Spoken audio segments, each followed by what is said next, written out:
أن عصام يبحث عن الترند غير صحيح. إذا يقول يقصد هو الترند على مستوى التعليق، أنا لا أبحث، هي تجري وراي بساقها، هو توفيق من عند الله. فما حاجة خرجت طبيعية، أضرب يا بدري خرجت طبيعية، القاضية خرجت طبيعية، شيل يا طويل العمر خرجت، غدارة متاع انيستا، كله كما أنت كبير نفس الشيء. كلهم طيب. هذا أشهد الله علي أنها كانت ليست بنت ورقة، كانت بنت فكري وبنت اللحظة. مسيرة كبيرة ومدرسة في التعليق. علاقتك مع الوالد والوالدة؟ علاقة متميزة جدا. علاقة الولد اللي يبقى في 40 و45 وبأولاده ما شاء الله، واللي والده يوجهه واللي يعطيه النصيحة واللي أمه تقول له هذا وهذا، فبالتالي الحمد لله الحمد لله اللي مرضي والدي الحمد لله. شنو مشكلتك مع كريستيانو رونالدو تحديدا ومحبيه بما أنه موجود في الاستديو؟ كريستيانو رونالدو ما عندي معه حتى مشكلة، بالعكس أنا دللته ودلعته بما يستحق. ورونالدو يعتبر الرياضي رقم واحد بالنسبة لي أنا على المستوى الشخصي، لأنه الإنسان أي إنسان ومنهم لاعب الكورة ونجومنا لا يقيم فقط بما يقدمه من مردود في الملعب، هذاك حكم الجمهور وحكم الإعلام وحكم المتابع ومدرب. أنا أتكلم على حكم الإنسان، هل هو راجل؟ هل هو صاحب مبدأ؟ هل هو إنساني؟ هل هو عنده موقف وقضايا؟ هذا رونالدو عنده هذا. طيب الزج باسم ميسي في تعليقك لمباراة لا يوجد فيها ميسي وتكون حاضر لكريستيانو رونالدو، وشفنا ردة الفعل السلبية والزعل نوعا ما من عشاق كريستيانو رونالدو. لا، الجمهور يلزم يكفينا من تقديس الأشخاص ومن تعبيد الأشخاص. بمعنى بنفهمك يعني راهو هذا تعليق، أنا مش كاتب ورقة وأحكي وأتكلم. الكلام وليدة اللحظة رقم واحد، و90 دقيقة تخرج مليارات من الحروف في 90 دقيقة مشكورة. شوف ما يقال، والإنسان لا يفكر، إذا فكرت تقف تبدأ تفكر شو باش نقول. التعليق سجالا، وهو عنده خصومة، هو كانت ذرته رونالدو أو ميسي يذكر في محفل رونالدو ورونالدو يحكم في محفل ميسي. وعلى فكرة أنا إلى سنوات ما قبل كأس العالم بالنسبة لي أنا رونالدو أكبر لاعب على المستوى التكامل متكامل، ورقم واحد بالنسبة لي أنا في تاريخ الكرة دييغو أرماندو مارادونا، قناعة لا تتغير بما عشته وشفته. رقم واحد في التاريخ مارادونا، ثم ما بعد أعطني رقم 2 ورقم 3، بما أنك أنت تقول أنا إنسان صريح وتكلم بشفافية أكثر، واليوم إحنا هذا الهدف من هذا ميسي ورونالدو. شوف راهم لاعبين أساطير، كل واحد وميزته وقوته. رونالدو قلتها أكثر مرة هو أكبر هداف في التاريخ، وهذا واضح بلغة الأرقام، لكن أنا نحكي من الجانب الفني، بلغة التمركز، بلغة حاسة الهدف، بلغة أنه 50 سنة هذاك ويلعب ومازال يسجل ويحب يسجل. هذه قيمة كريستيانو. ميسي فنيا عالي برشا، ما يقوم به ميسي لا يقوم به كريستيانو والعكس صحيح. طيب مراوغ في التعليق ما شاء الله ومبدع وانتظار إجابة لم تحضر الإجابة. فما ظلم أيضا، لا فما ظلم، لأنه أنا مارادونا علاقة عاطفية في الثمانينات 10-11 سنة. شوف دييغو، شوف الكورة، شوف نابولي. يمكن عشانك حضرت مارادونا سبب اختيارك لمارادونا. لا، الآخر علقت عليه وشفته، والاخر كلمته، والاخر رمضالي على التيشيرت. ما بيردك ورا بعد، يمكن حضرت بيليه. باش نقول لك شيء ما شاء الله يعني. لا بيليه ما حضرتش اصغر منك انت. ما شاء الله. طيب مارادونا كتبت رقم 1 2. مارادونا ميسي رونالدو حاجه كيما هك. جميل. تفسير الزج باسم ميسي في مباراة فيها كريستيانو رونالدو ولم يحدث العكس، عندما علقت على ميسي لم تزج باسم كريستيانو رونالدو. ما هو ميسي سهري، انا ماخذ من العائله. شنو هذا الكلام يعني؟ صارت ضجه في السوشيال ميديا يا ودي. اسمع، السوشيال ميديا راهو على فكره عمري ما نقرا تعليق، وعمري ما يهزني تعليق، وعمري ما نشوف تعليقات. وهذه نصيحه انا في المهنه عمري، والشباب يعرفوا، عمري ما اخش بالهاتف معايا للكابينه التعليق. انا حضرت وشفت. صحيت. لا انت شفت. طيب تفسير الزج بالاسم، يعني وليدة اللحظة صدفة. يمكن ميسي بعث لي اس ام اس قال لي تكلم. الحين تقول ما حضرت التليفون معك. لا قال لي صيتني. هذا كلام سبحان الله، خرجت في صورة، بالك في مقارنة بأهداف، بالك في مقارنة برقم. ميسي سجل هنا 10 ورونالدو سجل هنا 10، يعني الكلام ما كانت مقارنة، كانت إشادة يعني، وقد تفسر انتقاد من كريستيانو رونالدو وإشادة في ميسي في غياب. شوف انا فما برشا دخلات فما حاجه تشهرت، فما برشا حاجات تشهرت، لكن فما حاجه تنسات. الاولاد نتاع جيل توا ما يعرفوهاش. قلتها 2007 لم تكن امي خضراء العيون ولم يكن ابي اشقر اللون، انا تونسي الهوى الانتماء وعربي الاصل. لو كانت نمشي لك، فميركل وقتها بايام رؤساء زمان، فميركل لم تعطيك الفيزا والشنغن، ووقت سميت هولندا رئيس فرنسا هولند وقلت في ايطاليا لو كانت اخر تذكره لدخول استاد الاولمبيكو محمد وباولو لمنحوها لباولو. ومتعمد اني استعمل كلمه باش ترج الناس باش تفيق على روحك. انا اشجع واتعاطف مع الكره الاوروبيه ونجومها، مانيش يعني ما في ميول. لا مش ميول، فما ميول اما مش للحد التعصب. انا اتعصب فقط لكورتي والمنتخبات العربيه لما تلعب برا، ومنتخبات افريقيا لما تلعب في كاس العالم.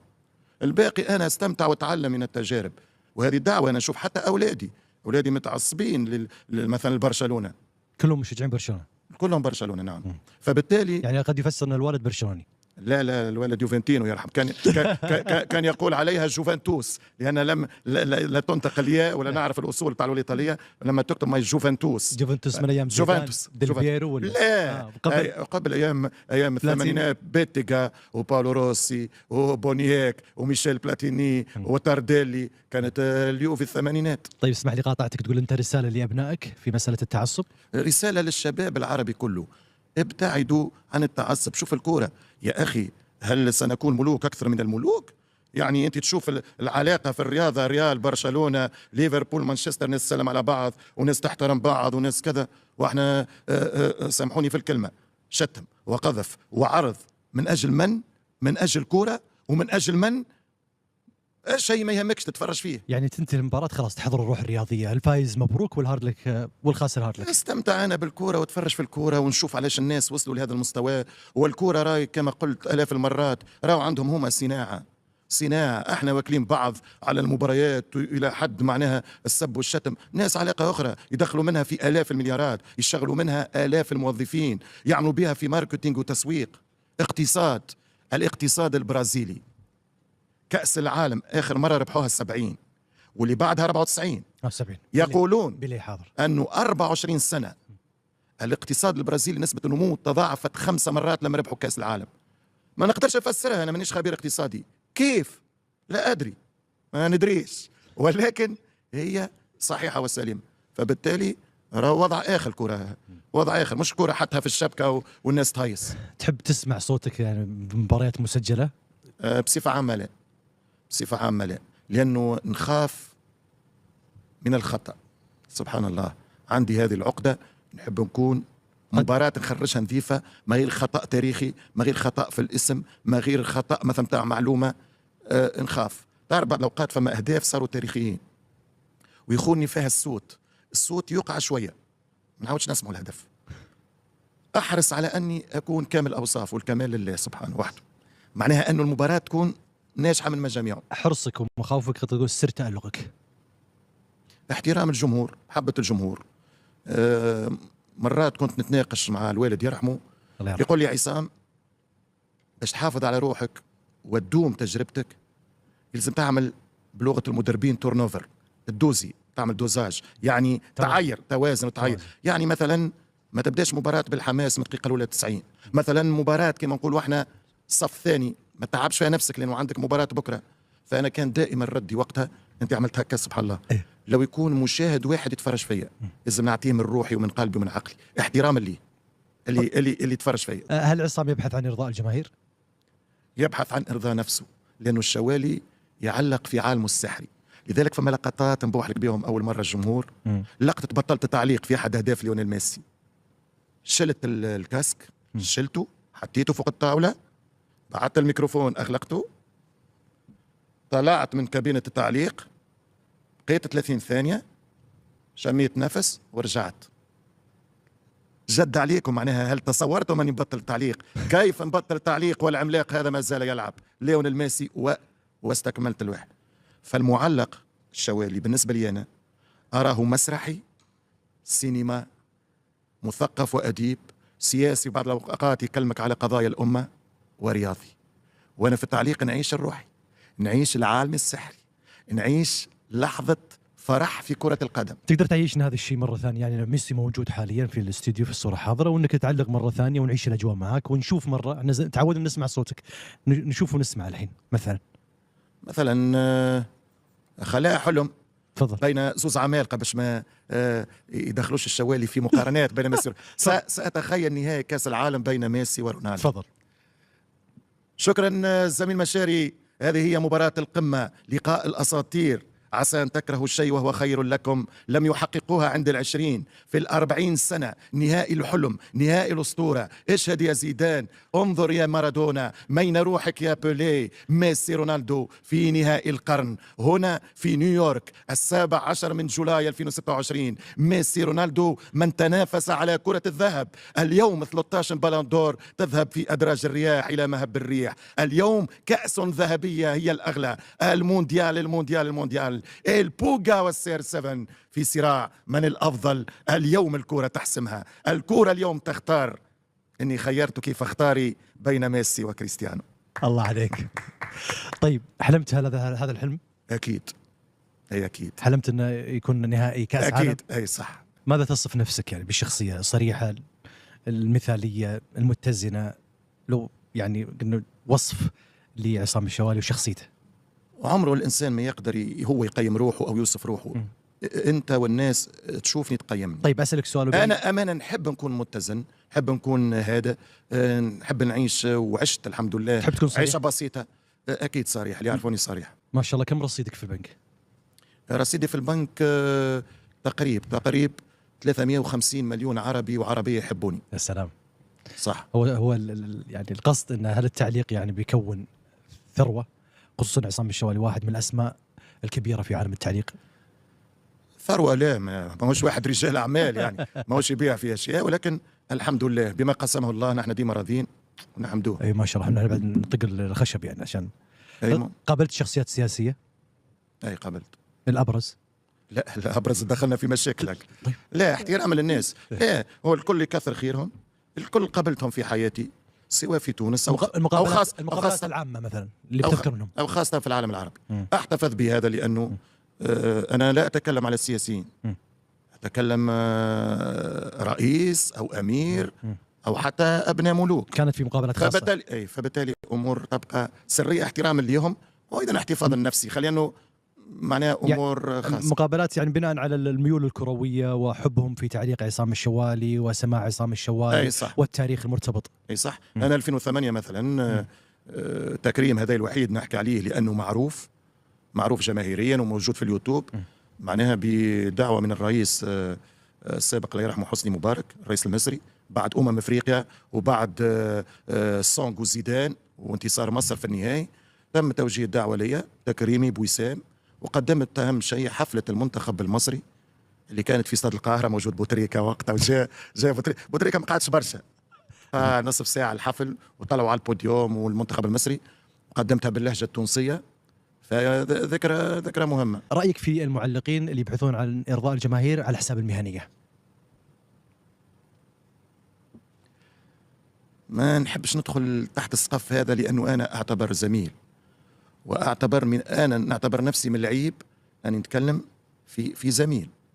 أنا ما تكلمت عن اسم معين، لكن احنا كلامنا من يبحث عن إرضاء الجماهير ولا يقدم المهنية المطلوبة الأساسية للمعلق بشكل عام. بمعنى مثلا يبحث على كلمة ترضي الجمهور، مثلا يقول كلمة يحضرها باش تنزل في الترند، يثني على عصام الشوالي وعصام لا يستحق. لا يتكلم في جانب والجانب غير صحيح. لا يبحث عن جانب وقد يظلم في جانب آخر. خيانة مؤتمن، والمؤتمن هو نفسه قبل ما يكون القناة. طبعا إذا أنا لاعب مثلا نصيد فيه تقول أنت هو ما يستحقش وما قدمش مردود ممتاز، إذا عندي مصالح، عندي تقاطعات، عندي ترابطات مع رؤساء. أنا خسارة ما جبتش الهاتف. لو تطلع على الهاتف تبعي فيه زوز رؤساء أندية فقط، 2، والكرويين لا يتجاوز 10 اللي يلعبوا الآن. لماذا؟ لأنه باش ما نبقاش تأثير تحت صديق ويا كابتن، ووقت تعلق تبدأ ماكش مرتاح. فأنا الباب هذا قطعته. طيب. باش كي نعلق، كي نغزر لعينك ما عندك، ما عمل لي شيء. أنا أعلق للمهنية، أنا أعلق للكرة. ما شاء الله. طيب إذا بنتكلم عصام في مباراة أو في جملة بقصد أو من غير قصد فسرت أنها استفزاز الجماهير؟ لا ما يستفزش الجمهور، لأن الجمهور هو راس ماله. الجمهور لولا الجمهور لما كان النجم، سواء في الرياضة، سواء اللاعب، سواء المعلق الإعلامي، سواء الفنان، الممثل، راس ماله الجمهور.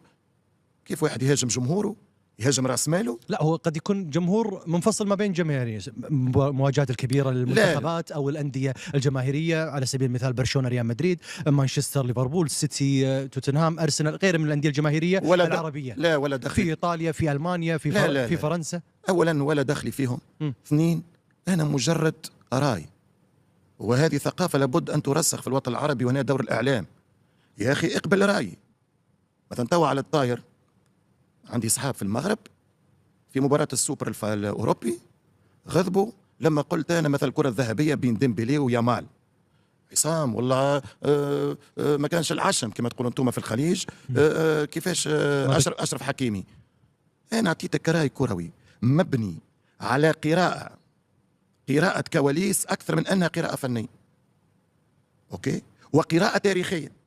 أن المدافعين ديما مظلومين، الحراس ديما مظلومين، ديما ينظر الوسط الميدان الهجومي والمهاجم والهداف والرقم 10 بالأساس. ثم أرقام وفما لغة ثانية، ثم نعرف لعبة الكواليس. لأنه أنا نقول لهم في 2006 حضرت على بوتريكا، بلغوه أنه الكرة البرونزية في مونديال الأندية مع الأهلي، وبعدها شركات التسويق ضغطت واعطاوها الديكو لأنه من برشلونة. فبالتالي أنا أعلم ما لا تعلمون في الأمور هذه تاع الكولسة واللعب وكذا، وما غير ما نعملوا مشاكل لاعب عربي وكذا. والفرصة متاحة لفرنسا اللي ربحوا الكرة الذهبية 3 ولا 4 مرات في حياتهم، وجاهم واحد تقريبا جاهز باش يعطيوها لديمبلي بنسبة 99%. ديمبلي كاسب اللي كسبه أشرف حكيمي، أهداف وأرقام ومهاجم فرنسي، فرنسا فوتبول فرنسية.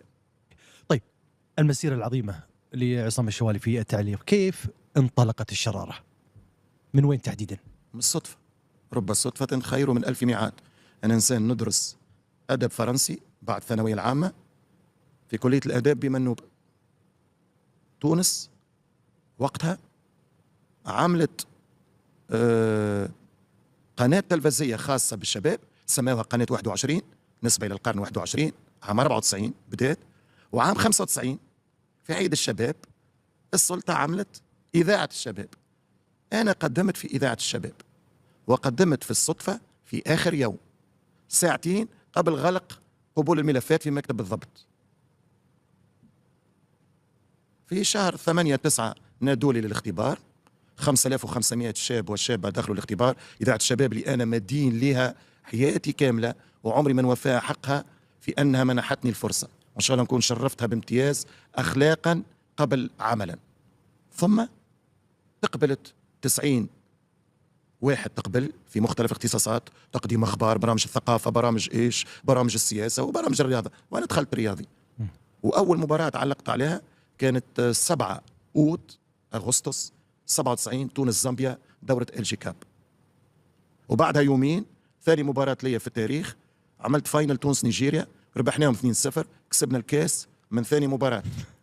وهذاك أول نهائي من مجموع 213 فينال عملتهم في مشوار، ما شاء والحمد الله. لله. ما شاء الله. رقم قياسي أكيد. أنا باش نطلب من إدارة بين سبورتس بالحق ونحكي أنها تعاوني في حفظ رقم قياسي خاص بالفيفا، موسوعة جينيس إن شاء الله. موسوعة جينيس، لأنه أنا الوحيد اللي علقت نهائي الفيفا، كاس عالم رجال، كاس عالم سيدات، كاس عالم أواسط يعني شباب، كاس